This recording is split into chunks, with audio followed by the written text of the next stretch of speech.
السلام علیکم ورحمۃ اللہ وبرکاتہ۔ امید ہے آپ بخیر ہوں گے۔ سوال و جواب کے لائیو سیشن میں پھر سے حاضری ہوئی ہے۔ احباب کے کچھ سوالات آئے ہیں جن کا جواب دینا ضروری ہے۔ محمد یعقوب حلیمی ٹانڈا امبیڈکر نگر یو پی سے پوچھتے ہیں، سوال یہ ہے کہ اللہ کے رسول صلی اللہ علیہ وسلم نے فرمایا کہ جو شخص استطاعت کے باوجود قربانی نہ کرے وہ ہماری عیدگاہ نہ آئے، عیدگاہ کے قریب نہ آنے کا کیا مطلب ہے؟ محترم دیکھیں، یہ دھمکی ہے، تہدید ہے۔ آپ صلی اللہ علیہ وسلم نے یہ دھمکی دی ہے۔ مطلب یہ ہے کہ قربانی ضرور کرنا چاہیے جس کے پاس استطاعت ہو۔ جس کے پاس استطاعت ہے پھر بھی قربانی نہ کرے تو آ کر کے دکھائے نا کہ ہم بہت بڑے مسلمان ہیں، لوگوں کے ساتھ کھڑا ہو گیا، اسے قربانی ضرور کرنی چاہیے۔ جیسے ہمارے یہاں ہوتا ہے کہ کوئی اولاد کوئی کام وام نہیں کر رہی، جو ہم نے کہا ہے اسے انجام نہیں دے رہی، تو ہم کہتے ہیں دیکھو کام نہیں کرو گے یا فلاں کام نہیں کیا تو گھر پہ نہیں آنا ہے، تو دھمکی ہوتی ہے، یعنی اس کام کو انجام دینا ضروری ہے۔ ایسے ہی یہاں پر بھی آپ نے دھمکی دی ہے۔ محمد یعقوب حلیمی ٹانڈا امبیڈکر نگر یو پی سے پوچھتے ہیں، حضرت ابراہیم علیہ السلام، حضرت اسماعیل علیہ السلام، اللہ کے رسول صلی اللہ علیہ وسلم کے علاوہ دیگر انبیاء کرام کے نام قربانی کی جا سکتی ہے؟ جی بالکل کی جا سکتی ہے۔ انبیاء کرام کے نام کریں، صحابہ کے نام کریں، اہل بیت کے نام کریں، ازواج مطہرات کے نام کریں، اپنے قریبی رشتہ دار والدین وغیرہ کے نام کریں، سب کے نام ہو سکتی ہے۔ حافظ ابوالکلام رسول پور سلطانپور یو پی سے پوچھتے ہیں، مفتی صاحب میرا سوال یہ ہے کہ میرے محلہ کی مسجد میرے پڑوس کے محلے کی سرحد میں ہے۔ پڑوس کے محلے میں نماز جمعہ کی جو شرائط ہے وہ نہیں پائی جاتی، لیکن شروع سے یعنی جب سے مسجد بنی تب سے میرے محلے کے لوگ ہی نماز پڑھتے ہیں۔ پڑوس کا گاؤں دور ہے اور وہاں مسجد ہے، وہاں کے لوگ بھی جمعہ کی نماز پڑھنے کے لیے آتے ہیں۔ اس وجہ سے کہ میرے محلے کی مسجد رسول پور دیرہ کی مسجد سے مشہور ہے اور رسول پور دیرہ میں نماز جمعہ کے شرائط بھی پائے جاتے ہیں۔ مفتی صاحب نماز جمعہ پڑھنا درست ہے کہ نہیں؟ لہذا مفتی صاحب مسئلے کو واضح کر دیں، مہربانی ہوگی۔ اب یہ تو کسی مفتی کو آپ لے جائیں، وہ علاقے کا دیکھے اور صورتحال کیا ہے اور مسجد کس طرف ہے، سرحد جو دوسرے کی ہے یا اسی گاؤں کی ہے جو آپ نے لکھا ہے، اور دیکھنے والا اس کو کیا سمجھتا ہے، دور سے دونوں کو ایک سمجھتا ہے، الگ سمجھتا ہے، پھر اس اعتبار سے کوئی فتویٰ دیا جائے گا۔ یہاں بیٹھ کر کے اس کے متعلق بہت کچھ کہا نہیں جا سکتا ہے۔ حافظ اسلام الدین منجھاری صورت گنج بارہ بنکی یو پی سے پوچھتے ہیں، مفتی صاحب سوال یہ ہے کہ داڑھی کاٹنے والے امام کے پیچھے نماز پڑھنے سے نماز ہو جائے گی؟ قرآن و حدیث کی روشنی میں جواب عنایت فرمائیں۔ اس سے پہلے بھی یہ سوال آ چکا ہے، ہم نے اس میں بتایا تھا کہ ایک مشت کے آس پاس اگر کوئی رکھتا ہے تو اس کے بعد اس کے پیچھے نماز پڑھنے میں کوئی حرج نہیں ہے، ظاہر ہے اس نے کوئی غلطی نہیں کی ہے۔ باقی یہ کہ اگر کوئی کاٹتا ہے نماز داڑھی یا بالکل مڈاتا ہے، از خود اسے امام بنانا درست نہیں ہے، اس کے پیچھے خود سے نماز پڑھنا تکریہ تحریمی ہے۔ یہ لیکن یہ کہ اگر اس کو ہٹانے میں بہت خلفشار ہے یا اندیشہ ہے فتنے کا، یا آپ نہیں اٹھ کو ہٹا سکتے ہیں کسی مجبوری سے، تو پھر جماعت کے ساتھ پڑھ لینا یا تنہا پڑھ لینے سے بہتر ہے۔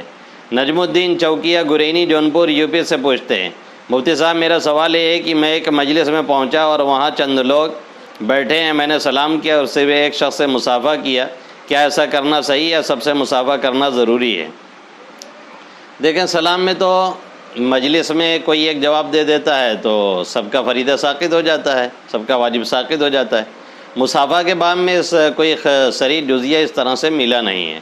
ادب المعاشرت میں لکھا ہے کہ مجلس میں جائے تو جس سے واقفیت ہے اس سے مصافحہ کر لے، سب سے نہ کرے۔ ہاں یہ کہ سب سے کرنا ممکن ہو یا آسان ہو، کوئی دقت نہ ہو تو سب سے کرے۔ تو اس سے لگتا ہے کہ جیسے سلام کا جواب کوئی ایک مجلس میں دے دے تو سب کی طرف سے کفایت کر جاتا ہے، ایسے ہی اگر مصافحہ کوئی ایک سے کر لیا جائے تو امید ہے کہ سب کی طرف سے کافی ہو جائے گا۔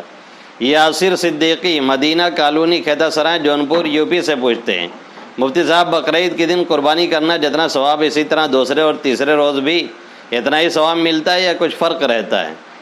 دیکھیے، حضرت علی کرم اللہ وجہہ کا اثر ہے، الاضحیٰ یومان بعد یوم النحر افضلها اولها، کہ قربانی کے ایام یوم النحر یعنی 10 ذی الحجہ کے بعد 2 دن اور ہیں، یعنی سب ملا کے 3 دن ہیں، ان میں سب سے افضل پہلا دن ہے۔ تو اس اثر نے یہ صاف کر دیا کہ سب سے افضل پہلا دن ہے، پھر دوسرا دن ہے، پھر تیسرا دن ہے۔ اسی اعتبار سے کچھ نہ کچھ ثواب میں کمی بیشی ہو جاتی ہے۔ ریحان عالم پورنیہ بہار سے پوچھتے ہیں، نماز جمعہ کے شرائط پائے جانے کے باوجود 30 یا 35 نمازی آتے ہیں، کیا نماز جمعہ پڑھنا یا پڑھانا درست ہے؟ سوال تو بہت اب کا واضح نہیں دکھ رہا ہے، میرے خیال سے پوچھنا چاہ رہے ہیں کہ آج کل لوگ کم نمازی آتے ہیں جمعہ میں، لاک ڈاؤن کی وجہ سے یا جس وجہ سے بھی، تو کیا جمعہ پڑھائی جا سکتی؟ ظاہر ہے امام کو لے کے اگر 4 لوگ ہیں تو جمعہ پڑھنے میں کوئی حرج نہیں ہے، اور آپ نے لکھا بھی ہے کہ نماز جمعہ کے شرائط پائے جاتے ہیں، اس لیے بالکل پڑھائیں، کوئی حرج نہیں۔ محمد زاہد دربانی پور جونپور یوپی سے پوچھتے ہیں، پوچھنا یہ تھا کہ اگر آدمی قرض میں ہو تو قربانی واجب ہے کہ نہیں، اور کن لوگوں پر واجب ہے؟ زیور کا مالک مرد ہوتا ہے یا عورت؟ صاحب نصاب جو بھی ہوگا اس پر قربانی واجب ہوگی۔ اگر آدمی قرض میں ڈوبا ہے اور نصاب کے بقدر ادائیگی کے بعد نہیں بچتا ہے تو اس پر قربانی واجب نہیں ہے۔ زیور کا مالک عموماً عورتیں ہوتی ہیں۔ اب آپ بتائیں، آپ خود مالک ہیں یا آپ نے اپنی اہلیہ کو مالک بنایا یا ابھی آپ کی شادی ہی نہیں ہوئی؟ تو اسی اعتبار سے پھر جواب دیا جائے۔ ابو ہریرہ حلیمی پورا معروف پور مئو یوپی سے پوچھتے ہیں، صورت مسئلہ یہ ہے کہ زید کسی مدرسہ میں پڑھاتا تھا اور اس مدرسہ میں رمضان کے مہینے میں بھی پڑھائی ہوتی ہے، اور جو استاد رمضان میں پڑھاتے ہیں ان کو ڈبل تنخواہ ملتی ہے۔ اگر رمضان میں نہیں پڑھاتا تو سنگل تنخواہ ملتی ہے۔ زید نے سالانہ چھٹی تک وہاں پڑھایا اور رمضان میں گھریلو مجبوری کی وجہ سے وہاں پڑھانے نہیں گیا، پھر عید بعد پڑھانے آیا تو کیا وہ رمضان کی تنخواہ کا حقدار ہوگا یا نہیں؟ آپ نے لکھا ہے جب رمضان میں وہ پڑھاتے ہیں تو ڈبل تنخواہ ملتی ہے۔ یہ بہت سے مدرسوں کا ضابطہ ہوتا تھا یا پہلے چلتا تھا کہ ڈبل تنخواہ دی جاتی تھی۔ باقی اگر کوئی نہیں پڑھاتا اور وہ مستقل وہاں کا ملازم ہوتا ہے تو عام طور پہ مدرسوں کا قانون اور ضابطہ یہی ہے کہ رمضان کی تنخواہ بھی اس کو دی جاتی ہے۔ اس اعتبار سے ان کو رمضان کی تنخواہ لینے میں کوئی ایک حرج نہیں، ایک تنخواہ لینے میں ڈبل تو نہیں لے سکتے کیونکہ پڑھایا نہیں ہے۔ اور اگر مدرسے کا جہاں پڑھا رہے ہیں وہاں کا ضابطہ کچھ اور ہے تو برائے مہربانی اس کی وضاحت کریں، پھر جواب دیا جائے۔ محمد عیسیٰ مدارپور امبیڈکر نگر یوپی سے پوچھتے ہیں، مسئلہ ہے کہ قربانی کے جانور کی ایک آنکھ سفید ہے لیکن اس میں روشنی ہے، تو کیا اس کی قربانی ہو جائے گی؟ جی ہو جائے گی، اس کے سفیدی اور سیاہی سے بہت فرق نہیں، روشنی میں کوئی فرق نہیں پڑا ہے جیسا کہ آپ نے لکھا ہے، تو قربانی میں کوئی حرج نہیں۔ شہزاد خان بھرولی جونپور یوپی سے پوچھتے ہیں، مفتی صاحب میرے گاؤں میں 3 مسجد میں جمعہ کی نماز ہو رہی ہے، اب بیماری کم ہو گئی، جامع مسجد میں جمعہ پڑھایا جائے، جیسے پڑھا جا رہا ہے ویسے ابھی بھی پڑھا جائے؟ دیکھیں اس علاقے کے حالات کیا ہیں اس پہ ڈیپینڈ کرتا ہے کتنے کی اجازت ہے۔ اگر ایک مسجد میں جمع ہونے میں قانوناً کوئی مسئلہ نہیں ہے، کوئی دقت نہیں پیش آ رہی ہے، تو بہتر یہ ہے کہ اور مسجدوں میں موقوف کر کے ایک بڑی مسجد میں پڑھا جائے، زیادہ سے زیادہ جمعہ کا مقصد جو ہے وہ حاصل ہو، زیادہ لوگ ایک ساتھ جمع ہوں، ایک ساتھ نماز پڑھیں۔ پرویز عالم اسلام آباد جونپور یوپی سے پوچھتے ہیں، مفتی صاحب مجھے پوچھنا یہ تھا کہ ہمارے گھر میں ایک ایسا قرآن شریف ہے جو پڑھا نہیں جاتا کیونکہ بہت قدیم ہو چکا ہے، اگر اس کو کھولا جائے تو اس کا ورق الگ الگ ہو جاتا ہے، کہیں سے پکڑو تو اس کا پرزہ ہاتھ میں آ جاتا ہے، اس کا کیا حکم ہے؟ قرآن و حدیث کی روشنی میں جواب دیں۔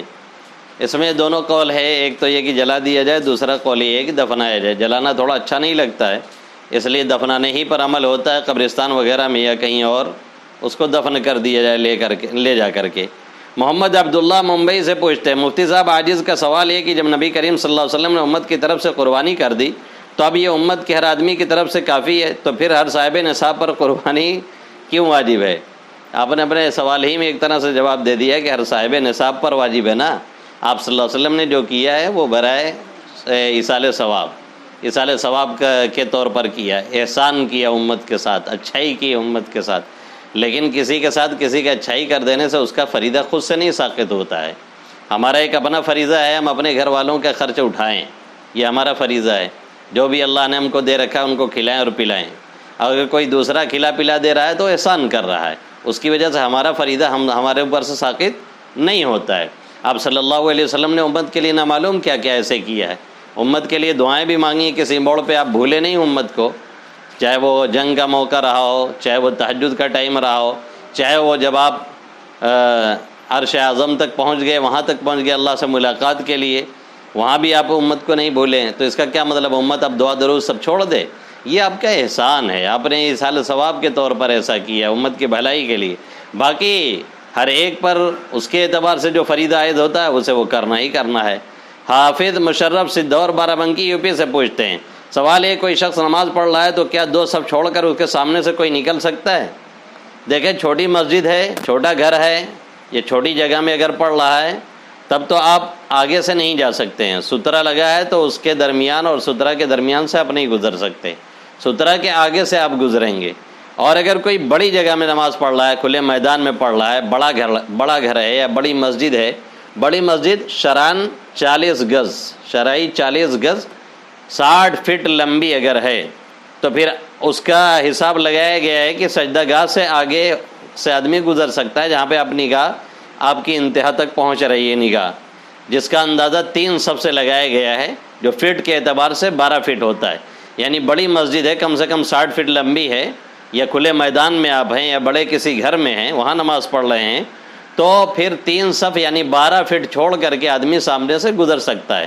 عموماً ہوتا یہ کہ مسئلہ معلوم نہیں ہوتا تو بہت سے لوگ گناہ میں پڑ جاتے ہیں، اور بہت سے لوگوں کے پاس گزرنے کی گنجائش ہوتی ہے تو بھی وہ بیچارے بیٹھے رہتے ہیں کہ کہیں گناہ نہ مل جائے۔ بڑی مسجد میں آپ ہیں، کھلے میدان میں ہیں، بڑے گھر میں ہیں، 60 فٹ کم سے کم لمبی مسجد ہے، تو وہاں پہ 3 صف یعنی 12 فٹ آگے سے گزرنے میں کوئی حرج نہیں ہے، 2 صف نہیں 3 صف۔ عبدالحفیظ بلیا یوپی سے پوچھتے ہیں، مفتی صاحب کیا علماء کرام کو الگ قبرستان میں دفن کرنا جائز ہے؟ عام قبرستان میں کیوں دفن نہیں کرتے ہیں علماء کرام کو؟ اس کی وضاحت فرما دیں۔ دیکھیے، الگ دفن کرنا یہ انبیاء کرام کے ساتھ خاص ہے، انہی کو الگ دفن کیا جاتا ہے اور مخصوص مقام پہ دفن کیا جاتا ہے، باقی سبھی لوگوں کو عمومی قبرستان میں دفن کیا جاتا ہے۔ الگ سے دفن کرنا یہ مکروہ کراہت سے خالی نہیں ہے۔ ہم جہاں جہاں گئے، جہاں بھی ہم نے دیکھا ہے، عمومی قبرستان ہی میں سب کی تدفین ہوتی ہے۔ اب آپ کے یہاں الگ قبرستان میں کہاں علماء کرام کو کیوں دفن کرتے ہیں، اس کی کیا وجہ ہے؟ اب یہ جہاں دفن کر رہے ہیں، جو لوگ کر رہے ہیں، یہ وہی بتا سکتے ہیں، تبھی کچھ کہا جا سکتا ہے۔ ہمارے یہاں ایسا نہیں ہے، نہ کسی کے یہاں ہم نے ایسا دیکھا ہے، بہت سے ہم نے جگہوں پہ شرکت کی ہے اس طرح سے، لیکن ہم نے الگ کہیں نہیں دفن کرتے ہوئے دیکھا ہے۔ اگر کبھی کسی نے کیا بھی ہوگا تو اس کی کوئی خاص وجہ رہی ہوگی، آپ کے یہاں اگر ہوتا ہے تو اس کی کوئی خاص وجہ ہوگی، ظاہر ہے اس کو جانے بغیر کوئی حکم نہیں لگایا جا سکتا۔ سوال جواب کا لائیو سیشن پورا ہوا۔ السلام علیکم ورحمۃ اللہ وبرکاتہ۔